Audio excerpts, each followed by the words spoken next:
All right, good morning.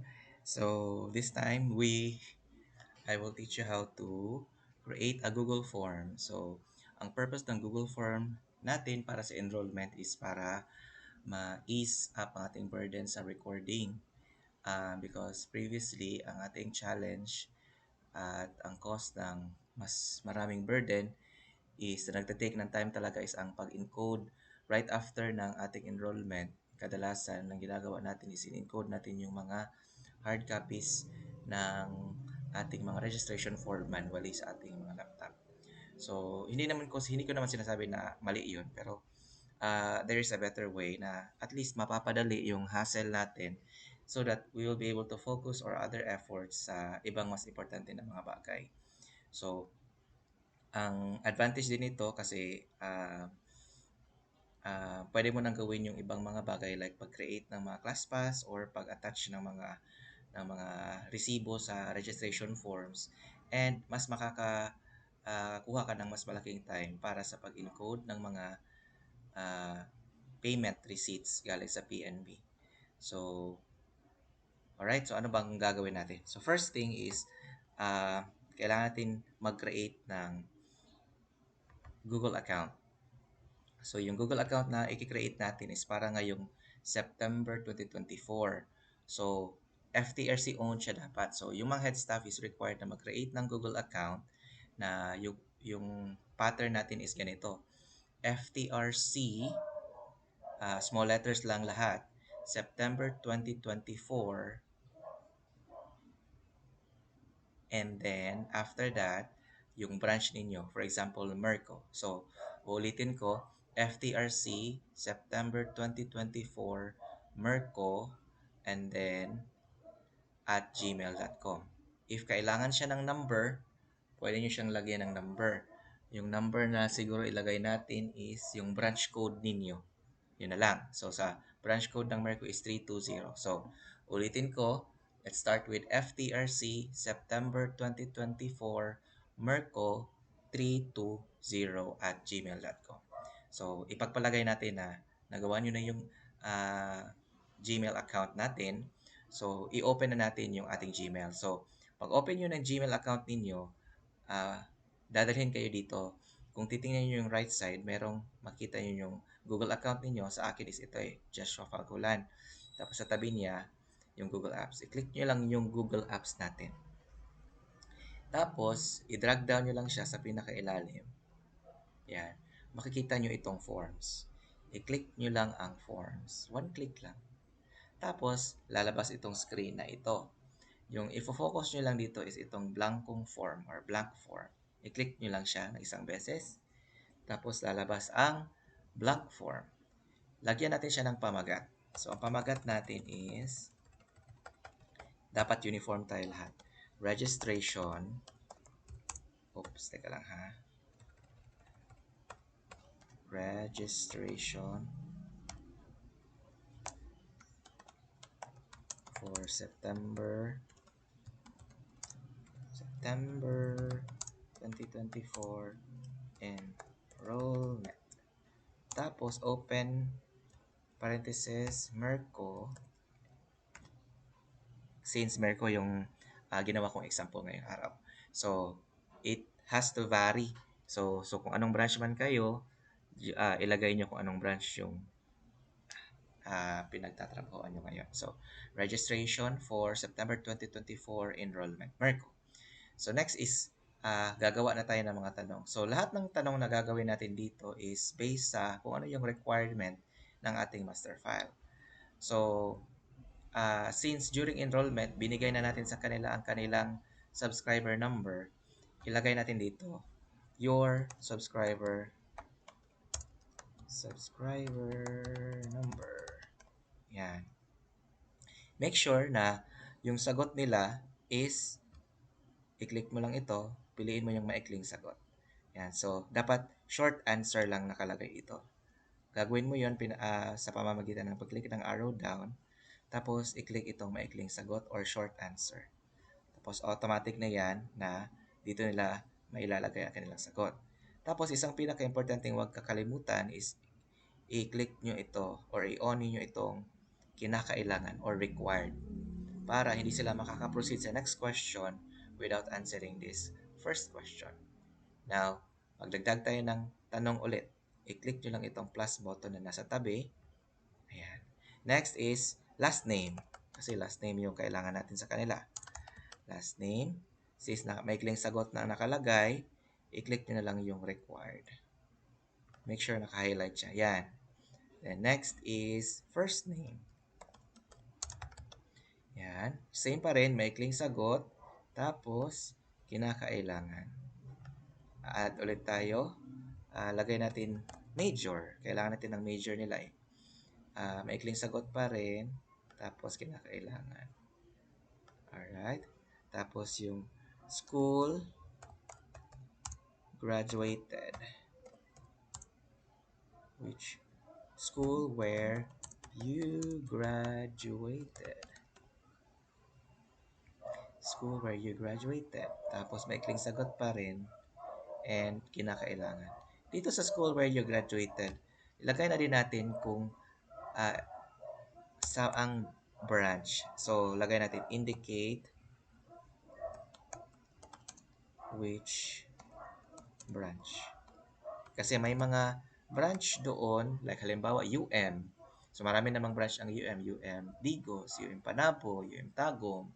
So, dapat naka-indicate doon. Tapos,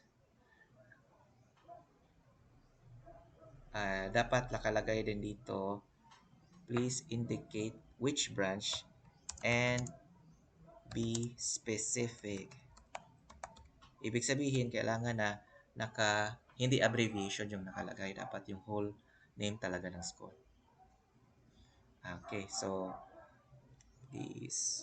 Dapat siguro, nauna tong please be specific. Para okay naman. And indicate which branch. Yan. If any. If any. Yan. Alright. Sige. Next is, meron na tayong major, school, phone number. Phone number. Ito lang yung mga, di ba, ini-encode natin sa kanilang mga, galing sa kanilang registration form, kasali ng email address. So, ayan. Tapos, click pa rin natin ito. And then, isang dinagdag natin ngayon sa ating master file is ang emergency contact person.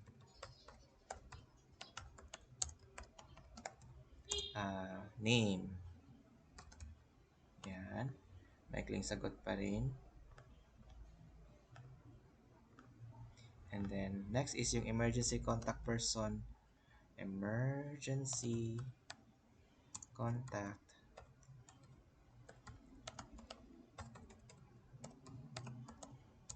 person. Ano sabi na eh?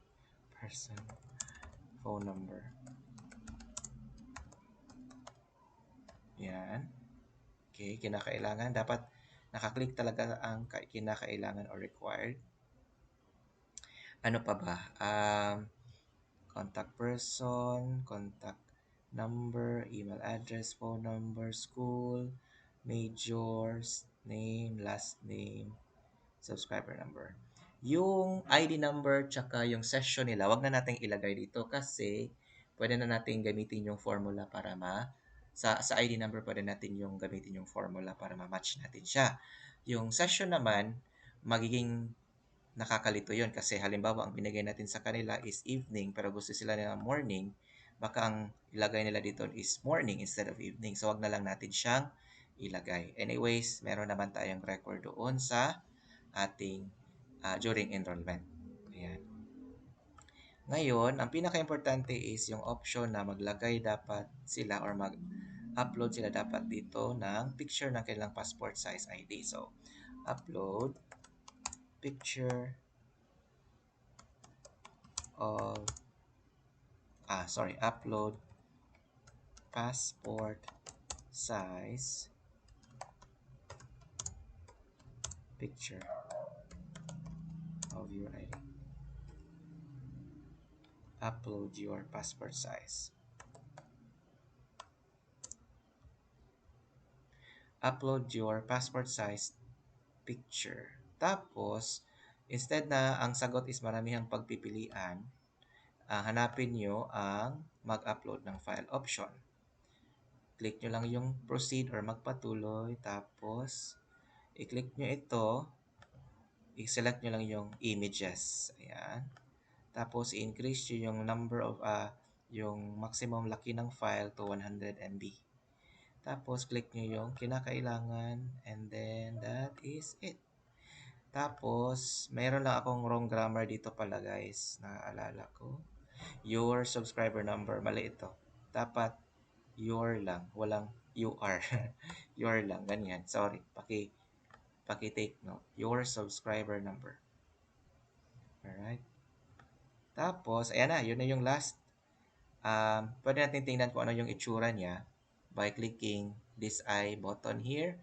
Yung silip. So, ganito yung mga iging itsura niya. Yan. Yan. Nice. Tapos, lagyan natin siya ng konting design lang din. Ito, click natin ito. Customize natin yung theme. Pumunta tayo sa pinakamaba dito sa header. Ah, Tapos, maging uniform na tayo sa lahat. Hmm.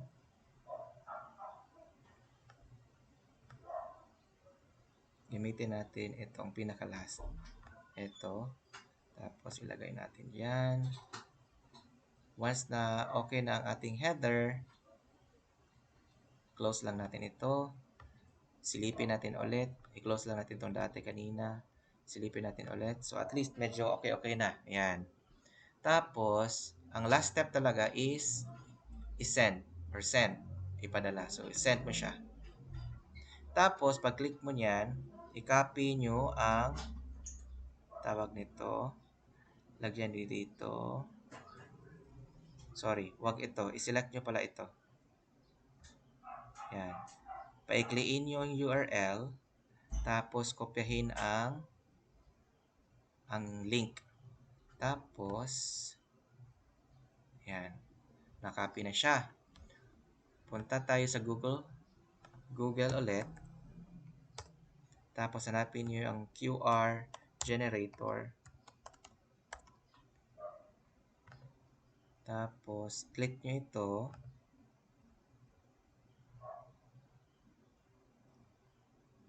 Click nyo yung URL.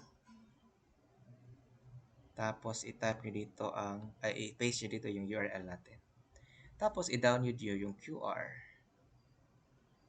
Make sure pala yung inyong nakopya na URL is send nyo sa sarili nyong messenger para hindi siya mawala.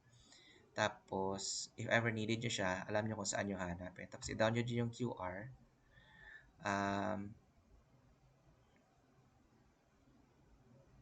To download the QR code, you need to create free account o Facebook na lang para mas madali.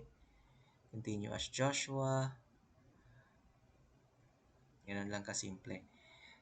Alright. Ang maganda kasi dito is mas mapadali sa mga students na ma-access yung ating tawag nito, yung ating Facebook page or um,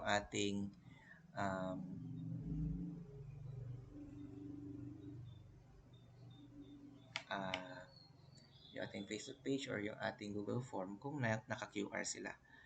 At dapat i-require din natin sila na mag-download ng QR code reader para hindi sila mahirapan. Kasi last time is nagta-type tayo eh.